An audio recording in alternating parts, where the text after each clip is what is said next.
50 एकड़ कहीं से लाएंगे उद्योग इस क्षेत्र में। विभिन्न जो खाली खाली उद्योग कभी इलाके पड़े बनमक्खी में, हमारा बियाड़ा का जो गन्ना वाला लैंड है, गन्ना का जो लैंड है उसमें हम लोग दो जगह वहां लगाएंगे। और किसी को पूछना है उद्योग में?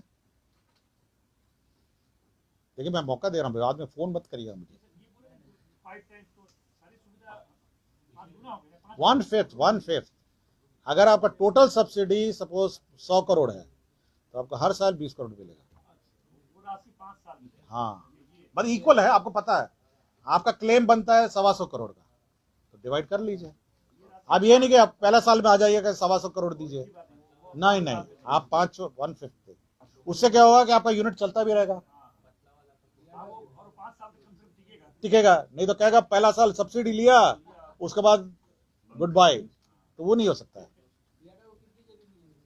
क्या मोटा मोटी मेरी जानकारी में 2600 एकड़ करीब है, 2000 के आसपास, 2600। हमको लगता है बियाड़ा देता, मेरा आंकड़े एग्जैक्ट मेरे पास नहीं है, बट 2000 से ऊपर ही है। नहीं प्रायोरिटी नहीं है भाई, उतना बड़ा चंक कहां से मिलेगा? तो एक वहां चंक मिल गया 1600 1700 एकड़ का मिला तो दे दिया। बाकी बहुत सारा है, देखिए आपका गया में लग सकता है, मानपुर में, आपका भागलपुर में लग सकता है, बेतिया में ये नरकटियागंज की तरफ है, ये एग्जैक्ट लोकेशन मुझे जानकारी नहीं है बट है।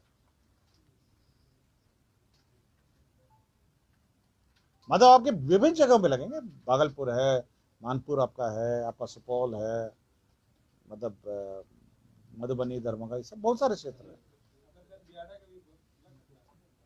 अदर देन बियाड़ा भी लग सकता है, कोई क्या हम 100 एकड़ खरीद के हम लगा लीजिए, हमको कोई आपत्ति नहीं, ठीक है ना। अभी उद्योग में सब क्लियर हो गया, किसी को डाउट? मैं बाकी एजेंडा पढ़ देता हूँ, बाकी सामान्य एजेंडा है जो हम लोग का है। तो राज्य में जो बीटा में एसडीआरएफ का मुख्यालय भवन बनेगा। आपको जानकारी होगा बीटा में जहाँ पे होमगार्ड का और एसडीआरएफ कॉलेज चल रहा था, तो 267 करोड़ 24 लाख रुपए का भवन बनेगा। तो एसडीआरएफ का मुख्यालय होगा, उसमें ट्रेनिंग भी होगा, उसमें ऑफिस चलेगा और मॉनिटरिंग सब होगा। तो ये एक बिल्डिंग है जो अप्रूव हुआ है। दूसरा एजेंडा था जो 50 करोड़ बीसीएफ, ये हमारा जो आकस्मिकता निधि से एडवांस निकाला है, ये जो मद्य निषेध और उत्पाद विभाग द्वारा जो रेट्स किए जाते हैं, एक्साइज रेट्स किए जाते हैं, उसी का खर्चा है। बहुत सारा पेमेंट है, गाड़ियाँ हैं, रेड है, ड्रोन है, सबका पेमेंट के लिए है। तो 50 करोड़ का बीसीएफ निकाला गया है। तीसरा एक ये है, बोध गया अंचल मौजा बोध गया के विभिन्न खाता खेसरा में अवस्थित 30 एकड़ भूमि नालंदा इंस्टीट्यूट ऑफ दलाई लामा। आपको जानकारी होगा कि हिज होलीनेस दलाई लामा के ब्लेसिंग से नालंदा इंस्टीट्यूट ऑफ दलाई लामा गया में बनाया जा रहा है। तो सरकार ने उनको निःशुल्क भूमि दी थी, उसके अतिरिक्त उन्होंने प्राइवेट ज़मीन भी एक्वायर की है, उसी का रजिस्ट्रेशन शुल्क जो है सरकार ने विमुक्त किया है। तो रजिस्ट्रेशन फ्री हो जाएगा। जो प्राइवेट ज़मीन है, सरकार ने तो अपनी ज़मीन दे ही दी थी, लेकिन जो प्राइवेट ज़मीन है उसका भी कर दिया ताकि वो बहुत बड़ा कैंपस हो जाए और एक सेंटर ऑफ बुद्धिस्ट स्टडीज़ जो है नालंदा इंस्टीट्यूट ऑफ दलाई लामा जो है। हाँ रजिस्ट्रेशन, केवल रजिस्ट्रेशन, जो रजिस्ट्रेशन का पैसा कोई प्राइवेट से उन्होंने दान में, बहुत लोगों ने दान भी दिया है, उसका रजिस्ट्रेशन ड्यूटी लग रहा था, उसी को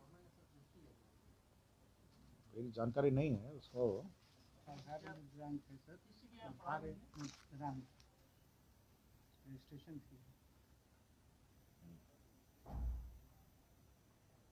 ये तो केवल रजिस्ट्रेशन फीस है जी। हाँ, ये पूछ रहे इससे पहले का पूछ रहे हैं।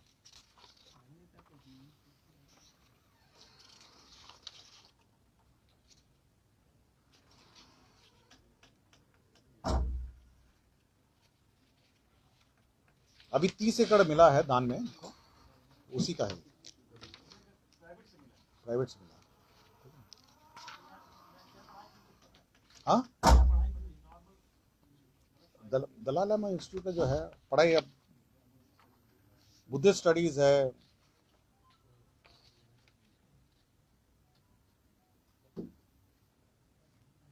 मैं पढ़ देता हूँ, अंग्रेजी में है कि to establish a centre to make the world more compassionate, peaceful and harmonious by promoting ancient Indian wisdom, particularly the science of mind।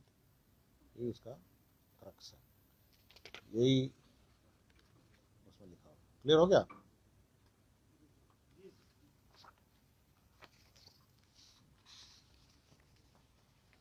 उसके बाद विधि विभाग का था, इसने Bihar civil procedure mediation amendment rules 2022 को अधिसूचित किया गया। इसमें जो मीडिएशन फीस है उसमें केवल शब्द का परिवर्तन किया गया है। पहले कंसल्टेशन, ये कंसेंट की जगह शब्द कंसेंट को शब्द कंकरेंस से प्रस्ताव, पहले कंकरेंस था उसको चेंज करके कंसेंट कर दिया गया था। जो मीडिएशन का जो शुल्क होता है केवल उतना ही संशोधन किया। फिर विज्ञान एवं प्रौद्योगिकी विभाग है, इसमें विज्ञान प्रौद्योगिकी विभाग के अधीन संचालित राजकीय अभियंत्रण महाविद्यालय में पूर्व से कार्यरत नवनियुक्त एवं नियुक्त होने वाले शिक्षकों की क्षमता वर्धन तथा नया उभरते तकनीकी जानकारी के लिए प्रशिक्षण प्रदान करने हेतु आईआईटी पटना और एनआईटी पटना को नामित करें। तो एनआईटी पटना और आईआईटी पटना ये कैपेसिटी बिल्डिंग करेगा, जो हमारी इंजीनियरिंग कॉलेज के टीचर्स हैं, फैकल्टी हैं, तो वो प्रस्ताव है। दूसरा बीटा में दूसरा प्रस्ताव है बीटा बाढ़ में बान अनुमंडल में नव स्थापित राजकीय पॉलिटेक्निक बाढ़ में उसका विद्युतीकरण, जलापूर्ति, स्वच्छता और अन्य सभी विकास कार्यों के लिए 72 करोड़ 79 लाख का प्रावधान स्वीकृति दी गई है। साथ ही साथ हमारे जो नेक्स्ट एजेंडा है, 7वां नंबर एजेंडा है, उसमें 35 जिलों में स्थापित संचालित राजकीय अभियंत्रण महाविद्यालय में लाइब्रेरी, कर्मशाला, प्रयोगशाला, छात्रावास और सभी मशीन उपस्कार में 105 करोड़ 50 लाख रुपए व्यय करने की स्वीकृति है। 8वां वित्त विभाग, मेरा ये विभाग है, जिसमें आपको पता होगा गुलजार बाग जो सचिवालय मुद्रालय है उसको मॉडर्नाइज हम लोग कर रहे हैं। तो उसमें इतना कबाड़ भर गया कि उसमें अब कुछ मतलब जगह ही नहीं बची है। तो उस कबाड़ को डिस्पोज करने के लिए metal and scrap trading corporation, ये भारत सरकार का उपक्रम है, उसके माध्यम से उसको डिस्पोज करेंगे। कबाड़ एक बार हट जाएगा, फिर उसको हम लोग रिपेयर करेंगे, उसके बाद हम लोग नए प्रिंटिंग प्रेसेस के रूप में उसको कंस्ट्रक्ट करेंगे। तो ये है वाणिज्य कर विभाग द्वारा वहाँ पे डिजिटाइजेशन का काम किया जा रहा है। तो वैट का डिजिटाइजेशन वहाँ होता है। तो डॉक्यूमेंट कुछ ज़्यादा हो गए थे और जैसे जैसे डॉक्यूमेंट बढ़ते जाते हैं उसका जो लागत है, डिजिटाइजेशन का कॉस्ट है, वो बढ़ जाता है। उसी का पुनरीक्षित प्राकलन 25 करोड़ का है, उसकी स्वीकृति कैबिनेट ने दी है। ललित नारायण मिश्र आर्थिक विकास एवं सामाजिक परिवर्तन संस्था है, ये एल मिश्रा इंस्टीट्यूट है जो मैनेजमेंट और बीसीए और सब पढ़ाया जाता है, जिसका मैं खुद डायरेक्टर भी हूँ। तो इसमें पद सृजन किए गए हैं ताकि फैकल्टियों का अपॉइंटमेंट हो नए और स्टाफ का भी अपॉइंटमेंट। जैसे पद ये एल मिश्रा में आपके जो शैक्षणिक पद है वो है 22, 51 हो गया आपके सहायक प्रोफेसर, प्रोफेसर एंड प्रोफेसर। जो फैकल्टी है 51, 51 है। और जो नॉन फैकल्टी है, मतलब जो प्रोग्रामर है, प्लेसमेंट ऑफिसर है, निदेशक के निजी सहायक है, परीक्षा नियंत्रण, ये सब मिलके 22 है। तो 22 और 51 हो गया आपका 73।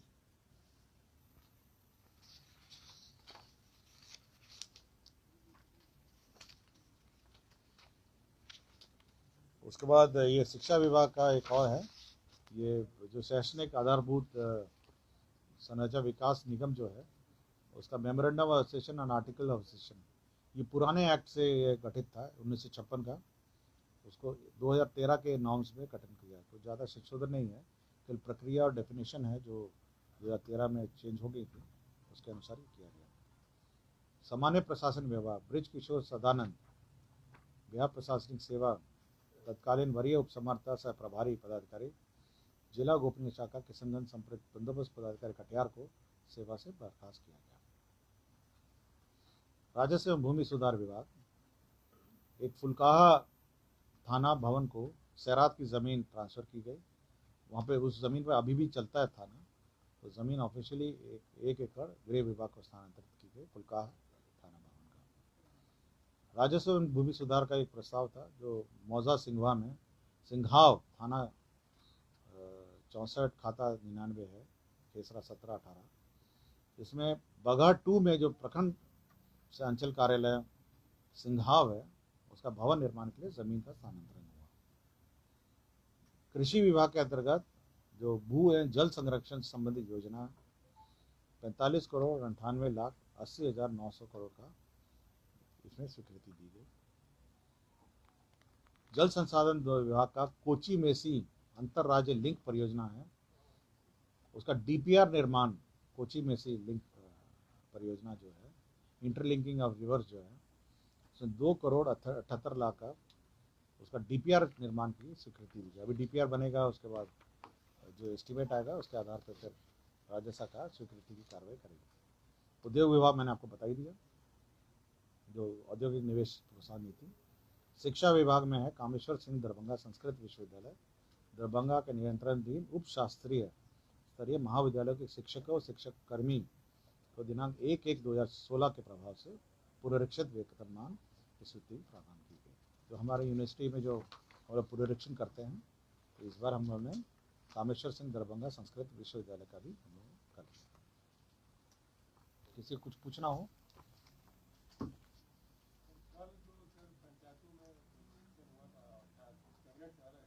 मैं कैबिनेट सचिव हूँ, मुझे जानकारी नहीं है अभी। ये जनरल प्रेस कॉन्फ्रेंस नहीं है, हम आप एज कैबिनेट सेक्रेटरी आपको ब्रीफ कर रहे हैं।